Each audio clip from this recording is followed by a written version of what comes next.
BEd first year second semester அதில் வந்து பார்த்தீங்கன்னா பள்ளி மேலாண்மையும் நிர்வாகமும் இந்த சப்ஜெக்ட் நம்ம பார்த்துட்டு இருக்கோம். இந்த சப்ஜெக்ட்ல யூனிட் 2 பார்த்துட்டு இருக்கோம். சரிங்களா? அந்த யூனிட் 2ல நம்ம என்ன கொஸ்டின் பார்த்துருக்கோம் பார்த்தீங்கன்னா, கல்வி திட்டமிடலில் உள்ள அணுகுமுறைகளின் வகைகள். இந்த கொஸ்டின் தான் பார்த்துட்டு இருக்கோம். இந்த அணுகுமுறைகள் வகைகள்ல வந்து மொத்தம் 7 வகைகள் இருக்கு நான் சொல்லிட்டேன்.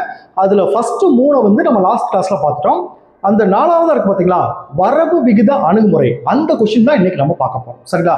இது ஒரு முக்கியமான ஒரு 5 மார்க் கொஸ்டின். இந்த செமஸ்டருக்கு உங்களுக்கு கேட்கறதுக்கான வாய்ப்பு அதிகமா இருக்கு. சரிங்களா? இப்போ அந்த கொஸ்டின் நம்ம கிளாஸ் எடுக்கிறதுக்கு முன்னாடி நம்மளுடைய இந்த BEd first year second semester கிளாஸ்ல புதுசா ஜாயின் பண்றதுக்கு நிறைய பேர் கால் பண்றீங்க. நீங்க எப்படி ஜாயின் பண்ணணும்னா, என்னுடைய மொபைல் நம்பர் 9159084262 இந்த நம்பருக்கு நீங்க கால் பண்ணுங்க. நம்முடைய கிளாஸ்ல நீங்க எப்படி ஜாயின் பண்ண சொல்லி நான் உங்களுக்கு டீட்டெயிலா சொல்லிடுவேன். அதே மாதிரி புதுசா ஜாயின் பண்ணவங்களுக்கும் நான் இதுவரைக்கும் நடந்த அந்த பழைய கிளாஸ் நோட்ஸ் எல்லாமே உங்களுக்கு அனுப்பிச்சு வச்சிருவேன். ஸோ ஜாயின் பண்ண விருப்பப்படுறவங்க என்னுடைய மொபைல் நம்பருக்கு கால் பண்ணி டீட்டெயிலா கேட்டு நம்முடைய கிளாஸ்ல நீங்க ஜாயின் பண்ணிக்கலாம். சரிங்களா? அதே மாதிரி நான் அனுப்புற நோட்ஸ் வந்து பாத்தீங்கன்னா, நீங்க எக்ஸாமுக்கு எப்படி எழுதணுமோ அந்த மாதிரி எல்லாமே நான் பாயிண்ட் வைஸா கன்வெர்ட் பண்ணி முக்கியமான விஷயத்துல உங்களுக்கு பாக்ஸ் போட்டு கொடுத்துருப்பேன். ஸோ நீங்க கிளாஸை கவனிச்சுட்டு படிச்சீங்கன்னா உங்களுக்கு ஈஸியா இருக்கும். சரிங்களா? ஓகே, இன்னைக்கு நம்ம பார்க்க போற கொஸ்டின் வந்து பாத்தீங்கன்னா, வரவு விகித அணுகுமுறை. சரிங்களா? இந்த வரவு விகித அணுகுமுறை இந்த கொஸ்டின்ல ஒரு 5 முக்கியமான பாயிண்ட்ஸ் இருக்கு. இந்த 5 பாயிண்ட்டை மட்டும் நீங்க புரிஞ்சுக்கிட்டீங்கன்னா இந்த கேள்வியை ஈஸியா எழுதிடலாம். ஒரு 5 முக்கியமான பாயிண்ட்ஸ் இருக்கு. அதை மட்டும் இந்த கேள்வி நீங்க புரிஞ்சுட்டீங்கன்னா அதோட அடிப்படை புரிஞ்சிடும். அதுக்கு பிறகு இந்த கொஸ்டினை நீங்க ஈஸியா எழுதிடலாம். சரிங்களா? இதுல ஃபர்ஸ்ட் பாயிண்ட் வந்து பாருங்க, இந்த வரவு விகித அணுகுமுறையில இந்த அணுகுமுறையை 4 பெயர்களில் அழைப்பாங்க. சரிங்களா? நல்லா குறைச்சுங்க. ஃபர்ஸ்ட் கொஸ்டின், 4 விதமான பெயர்களில் இந்த வரவு விகித அணுகுமுறை அழைக்கப்படும். அந்த 4 விதமான பெயர்கள் என்ன அப்படி பாத்தீங்கன்னா, ஃபர்ஸ்ட் ஒண்ணு பாருங்க, இது எப்படி அழைப்பாங்க அப்படி பாத்தீங்கன்னா, ஒண்ணு வந்து செலவு பயன் அணுகுமுறை, 2 செலவு விலை பயன் அணுகுமுறை, 3 வரவு விகித அணுகுமுறை, 4 செலவு பயன்கள் பகுப்பாய்வு. இந்த மாதிரி இதை வந்து 4 விதங்கள்ல அழைப்பாங்க. இது முதல் பாயிண்ட். எழுதிடலாமா? அடுத்த 2வது பாயிண்ட் பாருங்க, முதலீட்டுக்கான வரவு. அது என்ன சார் முதலீட்டுக்கான வரவு? இதுல பாருங்க, வரவு விகித அணுகுமுறை. நமக்கு வரவு எப்போ வரும்? ஒண்ணு நம்ம உழைப்பை முதலீடு பண்ணணும், இல்ல நம்ம பணத்தை முதலீடு பண்ணணும். ஏதாவது ஒரு முதலீடு பண்ணும்போது தான் அதுக்கான வரவு வரும். அப்போ நல்லா பாத்துங்க, இந்த முதலீட்டுக்கான வரவு என்ற சொல் எதை குறிக்குது? நல்லா கவனிச்சுங்க. இந்த முதலீட்டுக்கான வரவு என்ற சொல் பாருங்க, அதிலிருந்து கிடைக்கும் பயன்கள். நம்ம அதை முதலீடு பண்ணா அதுல இருந்து கிடைக்கக்கூடிய பயன்கள், இல்லைன்னா ஈட்டிய லாப சதவீதம். இவ்வளவு முதலீடு பண்ணிருக்கு, எனக்கு இவ்வளவு லாபம் வந்திருக்கு. 3 நிர்ணயிக்கப்பட்ட குறிக்கோள்களை அடைவதில் காட்டும் திறன். நம்ம என்ன எதிர்பார்த்து அந்த முதலீடு பண்ணமோ அந்த இலக்கு அடையிறதுக்கான திறனை அது காட்டும். இதுதான் முதலீட்டுக்கான வரவு என்னும் சொல். நல்லா கவனிச்சுக்க. அந்த முதலீட்டுக்கான வரவு என்னும் சொல் வந்து 3 விஷயம். அதிலிருந்து கிடைக்கும் பயன்கள், 2 ஈட்டிய லாப விகிதம், அடுத்து 3 நிர்ணயிக்கப்பட்ட குறிக்கோளை அடைவதில் காட்டும் திறன்கள். இது 2வது பாயிண்ட். சரிங்களா? 3வது பாயிண்ட் தான் ரொம்ப ரொம்ப முக்கியமானது. நல்லா கவனிச்சுங்க. இப்போ வந்து நம்ம அரசாங்கமோ இல்ல நம்ம மாநில அரசோ இல்ல மத்திய அரசோ என்ன செய்றாங்கன்னா, இப்ப ஏஐ சம்பந்தமான ஒரு தொழில்துறையோ இல்ல ஒரு கல்வி நிறுவனத்தையோ தொடங்குறாங்க. நல்லா கவனிச்சிட்டீங்களா? நம்ம ஒரு மாநில அரசோ இல்ல ஒரு மத்திய அரசோ வந்து ஏஐ தொடர்பான ஒரு கல்வி நிறுவனத்தையோ இல்ல ஒரு தொழில்துறையோ தொடங்குறாங்க. நல்லா கவனிச்சிட்டீங்களா? ஓகே, இதை வந்து கல்வி நிறுவனம் வச்சுக்கோங்க. சரிங்களா? இந்த கல்வி நிறுவனம் யாரை உருவாக்கும்? மனித மூலதனத்தை உருவாக்கும். அதுல போய் படிக்கிறவங்க, அந்த தொழில ஈடுபடுறவங்க, அவங்க தானே திறமையாளு, அந்த ஏஐ கத்துக்கிறவங்க. அப்போ மனித மூலதனத்தை உருவாக்கும். நல்லா கவனிச்சிட்டீங்களா? ஒரு ஏஐ சம்பந்தமான ஒரு தொழில் நிறுவனம் இருக்கு. அது எதை உருவாக்குது? மனித மூலதனத்தை உருவாக்குது. இந்த மனித மூலதனம் எதை உருவாக்குது? ஒரு நாட்டுடைய ஒட்டுமொத்த உற்பத்தி திறனை அதிகரிக்குது. சரிங்களா? இந்த கல்வி நிறுவனம் மூலமா இல்ல இந்த தொழில்துறை மூலமா மனித மூலதனம் உருவாகுது. அந்த மனித மூலம் வந்து நம்ம நாட்டுடைய ஒட்டுமொத்த பொருளாதார திறனை அதிகரிக்குது. அதான் பாருங்க, உற்பத்தி திறனின் சதவீத அதிகரிப்பு மூலம் கணக்கிடப்பட்டு இந்த ஏஐ நிறுவனத்தை நிறுவனத்தினால நம்ம நாட்டுடைய உற்பத்தி திறன் அதிகரிச்சிருக்கா அதை கணக்கிட்டு அடுத்து பாருங்க, நிதிவள ஒதுக்கீட்டுக்கான அடிப்படையாக கொள்ளப்படும். சரிங்களா?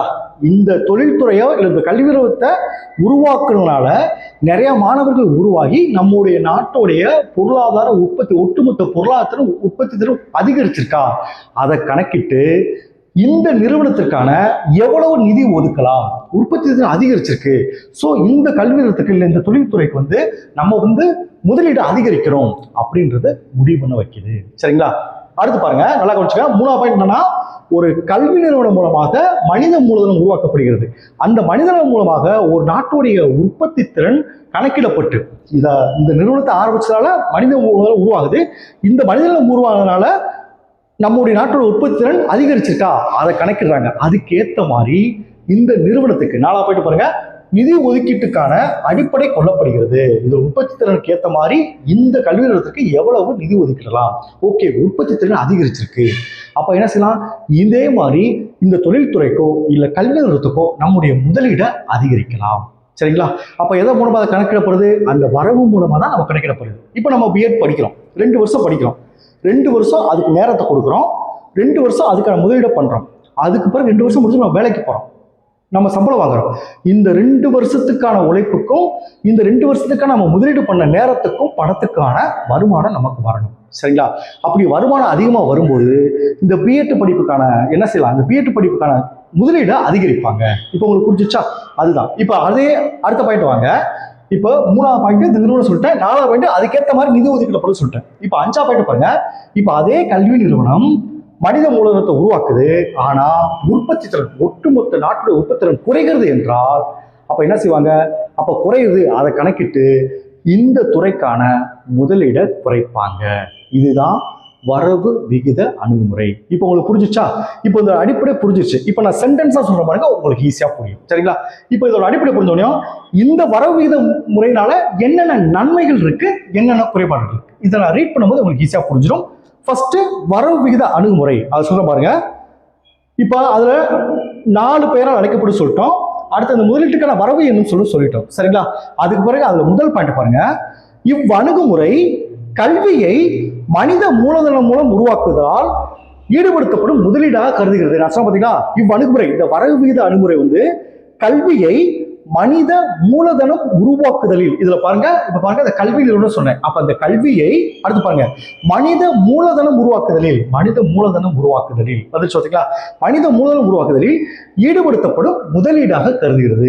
முதலுக்கு இதுக்கு நம்ம முதலீடு பண்றது மனித மூலத்தை உருவாக்குறோம். முதல் பாயிண்ட். 2வது பாருங்க, அதாவது இந்த முதலீடு இந்த முதலீடு மூலம் கிடைத்திடும் வரவு, இந்த இப்ப ஒரு தொழில்துறை ஏஎஸ் மூலமா தொழில்துறை அமைச்சிருக்கோம், இந்த தொழில்துறை மூலமா நமக்கு கிடைக்கக்கூடிய வரவு பாத்தீங்கன்னா, அதாவது முதலீடு மூலம் கிடைத்திடும் வரவு உற்பத்தி திறனின் சதவீத அதிகரிப்பு அல்லது நாட்டின் ஒட்டுமொத்த உற்பத்தி திறன் அதிகரிப்பு மூலம் கணக்கிடப்பட்டு நிதிவள ஒதுக்கீட்டுக்கு அடிப்படையாக அமைகிறது. அந்த ஏழைத்துறையிலிருந்து, அந்த கல்வி நிறுவனத்திலிருந்து நமக்கு எவ்வளவு நாட்டோட உற்பத்தி திறன் அதிகரிக்குதா அதை பொறுத்து அந்த நிறுவனத்துக்கு நிதிவள ஒதுக்கீடு கணக்கிடப்படுகிறது சொல்றாங்க. அது 3வது பார்ப்பாங்க.